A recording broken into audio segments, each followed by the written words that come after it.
Martın 2-də Ermənistan Silahlı Qüvvələrinin Qazax rayonunun Qızılhacılı kəndi yaxınlığında atəşkəsi pozması nəticəsində Milli Ordunun şəhid olan əskəri Seydəli Şıxıslamoğlu Seydəliyev bugün doğulduğu Qusarın Pira kəndində dəfn olunub.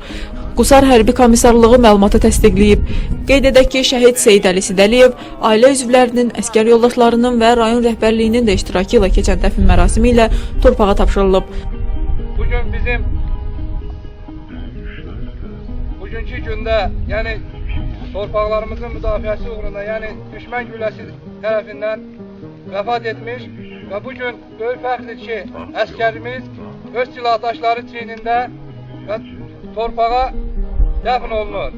Xatırladaq ki, Ermənistan ordusu Martın 2-də Qazax rayonunun Qızılhacılı kəndi yaxınlığında atəşkəsi pozması nəticəsində Milli Ordunun 2 əskəri şəhid olub. Şəhid olan əskərlər Vüqar Bəxtiyaroğlu Dibilov və Seydəli Şıxıslamoğlu Seydəliyevdir.